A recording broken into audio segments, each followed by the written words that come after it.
Cordial saludo y bienvenida a la comunidad académica a un nuevo espacio del programa Derecho Público en Acción. Recordemos que se trata precisamente de tocar temáticas que son importantes para la realidad colombiana.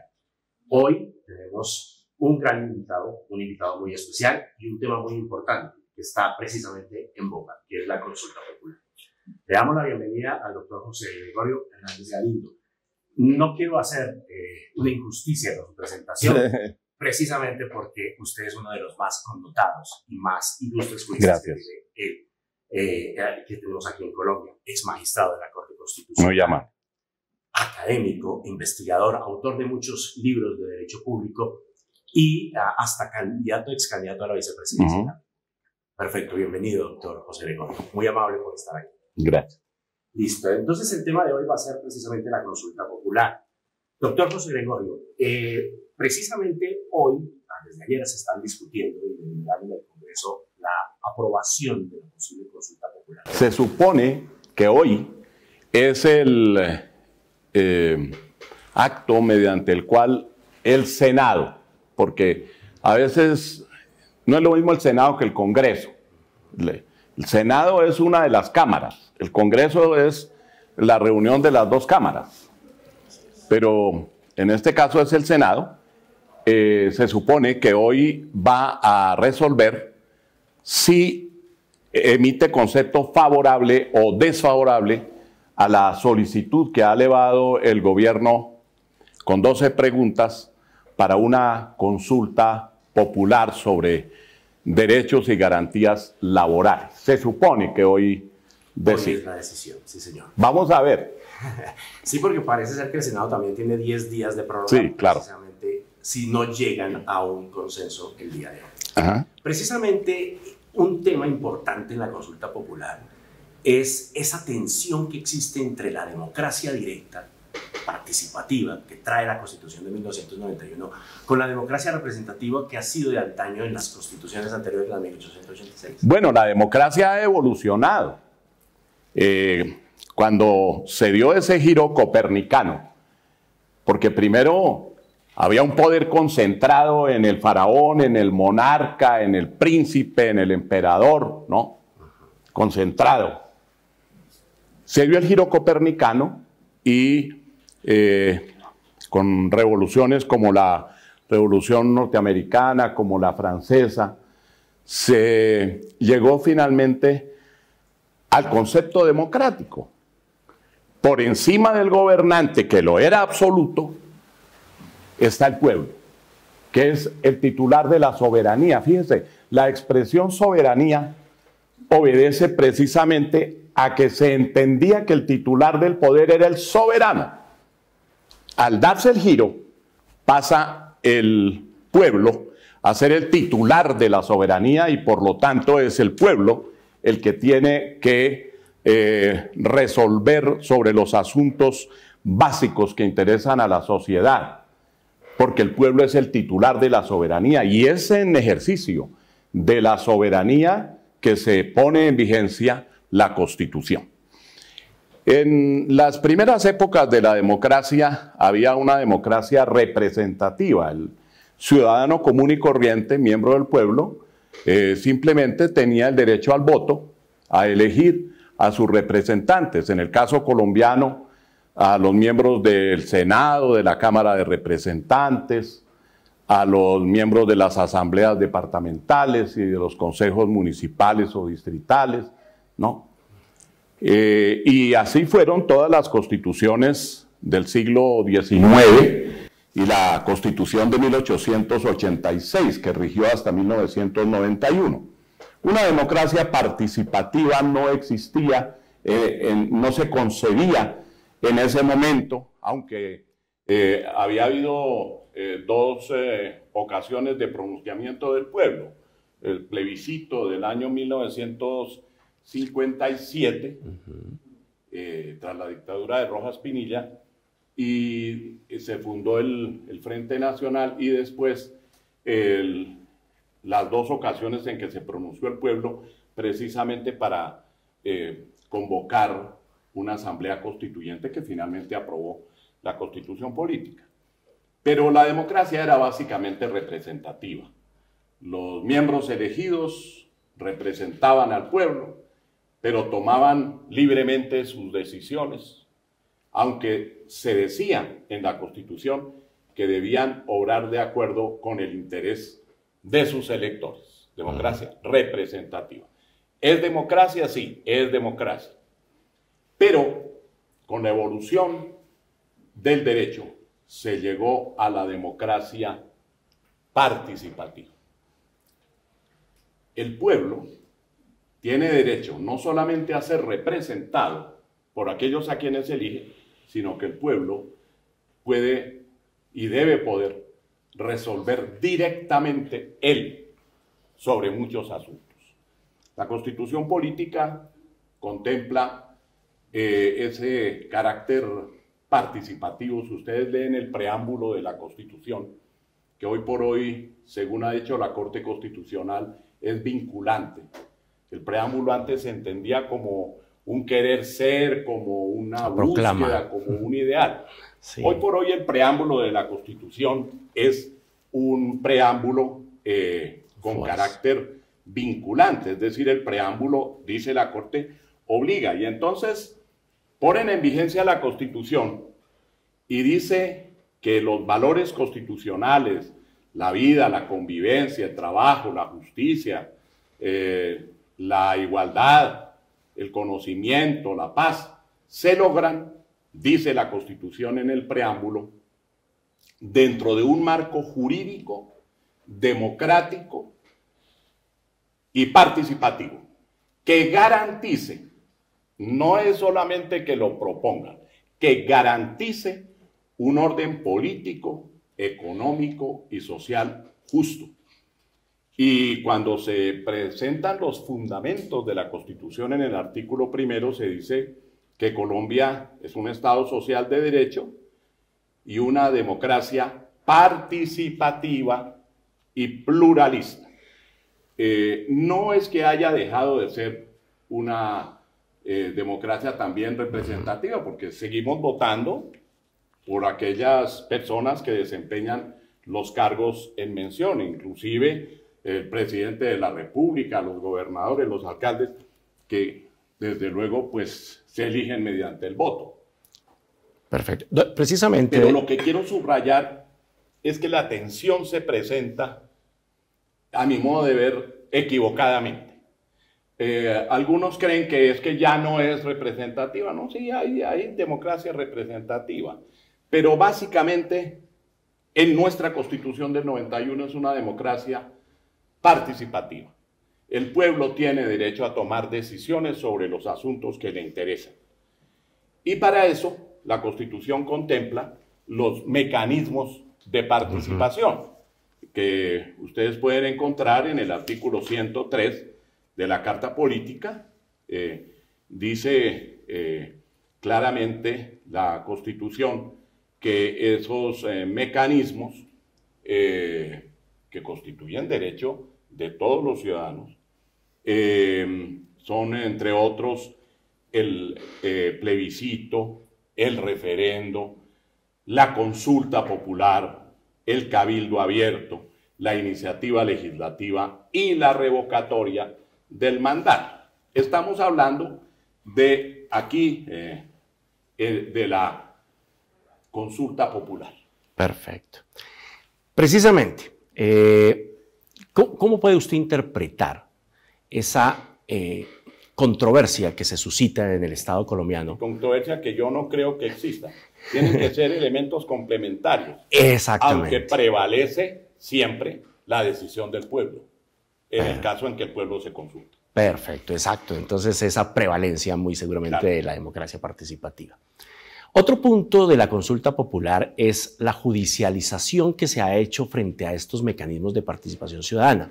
Hemos tenido pocas experiencias desde la vigencia de nuestra Constitución del 91, un referendo constitucional, un plebiscito por la paz, consulta popular nacional en el 2018 y también esta consulta. Pero, por ejemplo, normalmente se han empezado a hacer una serie de mecanismos o de acciones judiciales. Por ejemplo, a esta consulta popular conocimos que había una acción de tutela para tratar de parar o de frenar la consulta popular de iniciativa del gobierno nacional. No.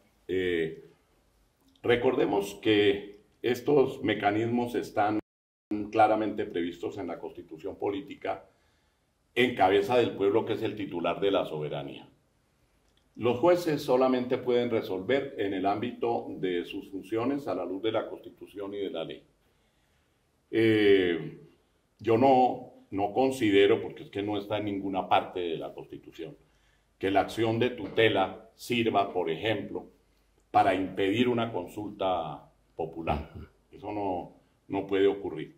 Y tampoco se podría, por acción de tutela, obligar a que el gobierno tramitara una consulta popular. Eso, porque la acción de tutela está concebida única y exclusivamente para protección de los derechos fundamentales cuando han sido violados o amenazados por la acción o la omisión, bien sea de una entidad estatal o de particulares. Y aquí están previstos los mecanismos de la participación democrática, de modo que no podemos hablar de una judicialización. Yo creo que las acciones populares tienen...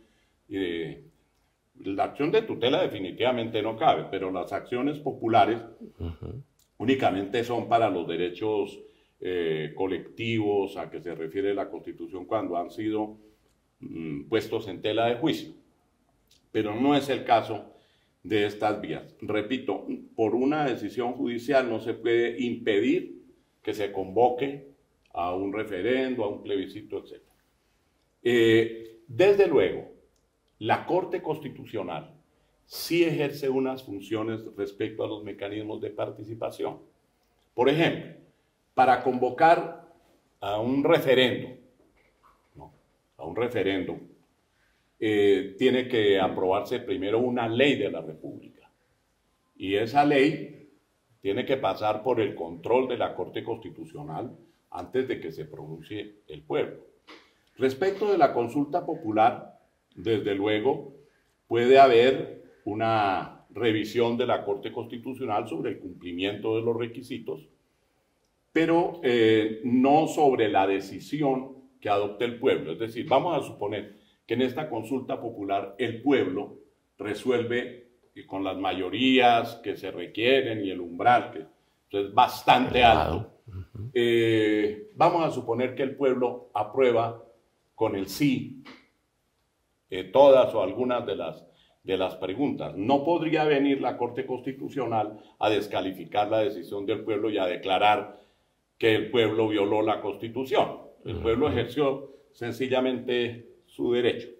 Eso es lo relativo a los mecanismos judiciales y eso frente a decisiones como la que tendrá lugar en el día de hoy. Yo creo que, por ejemplo, si el Senado dice que no da su concepto previo y favorable, es decir, triunfa el no en el Senado, hasta ahí llegó todo, Y no puede venir la Corte Constitucional a obligar al Senado a que emita concepto favorable, porque esa es una decisión que la Constitución le confió al Senado. La Constitución, hablando de la consulta que puede convocar el presidente de la República, dice que él lo puede hacer sobre asuntos de interés nacional para que el pueblo decida previo concepto favorable del Senado de la República. Favorable. Lo que sí dice también la Constitución es que cuando el pueblo decida, lo que decide el pueblo será obligatorio para el Congreso y para todos los órganos del poder público. Porque últimamente se ha venido diciendo no. Si el pueblo aprueba, vamos a suponer todas las preguntas formuladas, pasa la mayoría con el sí, atraviesa el umbral, etcétera, ¿no? Dicen algunos, el asunto debe venir al Congreso y el Congreso decidirá. Sí, el Congreso decidirá, pero tiene que decidir según lo que el pueblo le dijo, porque decisión popular es obligatoria. Es un mandato, exactamente. Esta consulta es de iniciativa del gobierno. Tuvimos la experiencia de la consulta popular del 2018, que fue iniciativa de la ciudadana. República con la firma de todos sus ministros. Con todos sus ministros. Existen diferencias. Precisamente usted hablaba del concepto favorable, pero ¿qué sucede si transcurre el tiempo que tiene el Senado para pronunciarse, para dar ese concepto favorable y no dice nada? Es decir, no llega a una decisión. El Senado. El Senado, sí. Si el Senado no se pronuncia, pasa el tiempo y no se pronuncia, él tiene un término, ¿no? 30 días para decidir sobre lo que hoy está actuando rápido, ¿no? Sí. La consulta popular, vamos a suponer que respecto a ella, convocada por con iniciativa del presidente, no convocada todavía, todavía no la ha convocado, le ha presentado la iniciativa al Senado. Vamos a suponer que el Senado deja pasar el tiempo y no dice nada. En ese caso, el presidente de la República queda en libertad de convocar la consulta popular, llamar al pueblo. Yo ya le llevé todo al Senado y el Senado no se pronunció, pues yo convoco. Pero si el Senado dice no, es decir, el concepto es negativo, hasta ahí llega todo, se acabó el tema de la consulta popular. Así es. Una de las problemáticas también que se han presentado es alrededor de la instrumentalización de los mecanismos de participación ciudadana por parte de los políticos, ¿no? Como que se personalizan. Sí. Exactamente. ¿Cuál es su opinión respecto a esta consulta popular? Bueno, hay que distinguir entre la alta y la baja política.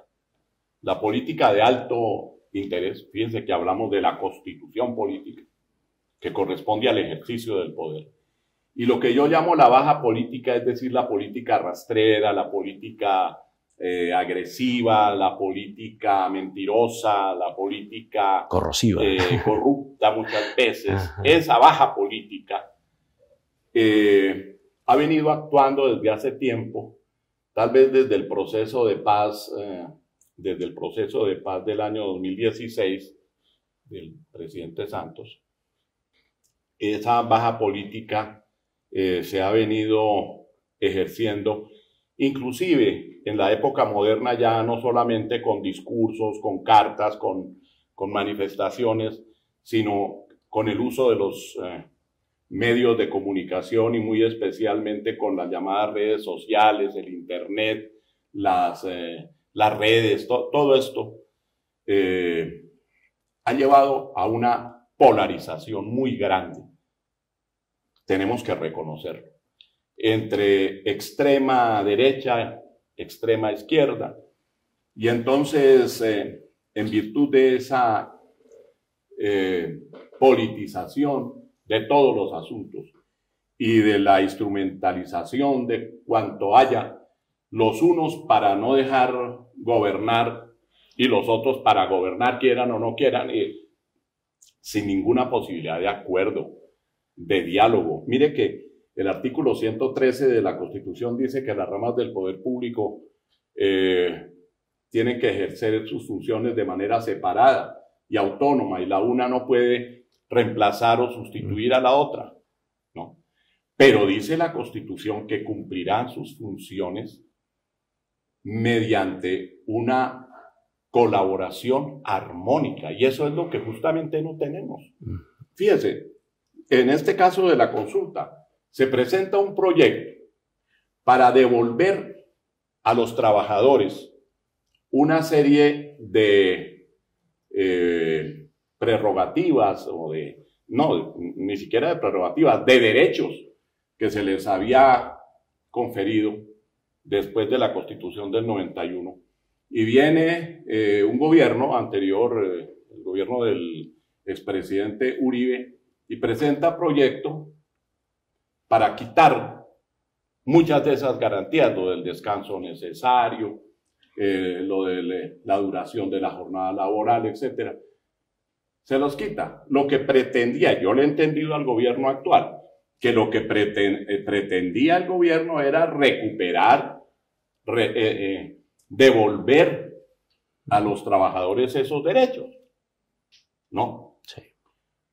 Pero aprobado el proyecto en la Cámara de Representantes, en el primer debate y en el segundo debate, son 4 debates, llegó al Senado de la República y 8 miembros de la Comisión Séptima, que es donde se debe dar el primer debate, sin dar lugar a discusión, sin controversia, sin oponer ni proponer nada, sencillamente archivan el proyecto. Lo archivamos, entonces no le dan trámite. Ante eso reacciona el presidente de la República y dice, voy a convocar un mecanismo de participación ciudadana, que es la consulta popular, para que si el Senado no quiere estudiar eso, pues que lo estudie, que el pueblo se pronuncie. Y la consulta está prevista, es un mecanismo de participación en una democracia. Entonces ahora sí están proponiendo, lo veía anoche, están proponiendo que entonces se resucite ese, porque hubo una apelación ante la plenaria, que se resucite ese proyecto para evitar la consulta. Entonces, ¿en qué quedamos? Se instrumentalizan los mecanismos en ambos lados. Yo no quiero inclinarme ni a favor ni en contra de las posiciones gubernamentales, ni a favor de las que adoptan miembros del Congreso, de la oposición, o los medios de comunicación, que por cierto están politizados en este momento. Pero lo que sí digo es que debería aplicarse la Constitución en el sentido de que prevalezca la discusión, el debate sano, respetuoso, amable. Porque si yo no estoy de acuerdo con una propuesta y soy congresista, ¿por qué tengo que emprender con ataques y burlas y choques y agresividad a quien presentó la propuesta? ¿No? Los debates son para que yo llegue allá y discuta sobre el tema respetuosamente, porque uno tiene, lo primero es que hay que respetar la opinión del otro, así no se comparta, pero hoy por hoy no estamos en esa vía. Perfecto. Bueno. Vale, doctor José Gregorio, para finalizar, algunos teóricos, algunos doctrinantes han dicho que, como usted lo mencionó, esto es un proyecto de ley que fue hundido en la Comisión Séptima del Senado. Y que el presidente, pues al momento de hablar, se pensaba más bien que el mecanismo de participación fuera más bien un referendo aprobatorio. Un referendo aprobatorio habría sido el camino, porque con la consulta popular, y eso no lo he dicho, con la consulta popular lo que hay son preguntas, dice la norma de la ley 134, para responder sí o no. No se trata de aprobar artículos. En cambio, con el referendo sí se puede aprobar una reforma, inclusive de la Constitución, por el referendo. Sí. Se puede. Pero yo creo que dada la polarización, el gobierno no recurrió a la figura del referendo porque necesita, como decía, la expedición de una ley con mayoría calificada. Y el gobierno sabe que no tendría esa mayoría calificada, entonces prefirió la consulta popular, que exige mayoría simple. Perfecto. Muchas gracias. No, a usted, doctor José Gregorio, muy amable. Y muchas gracias a todos ustedes.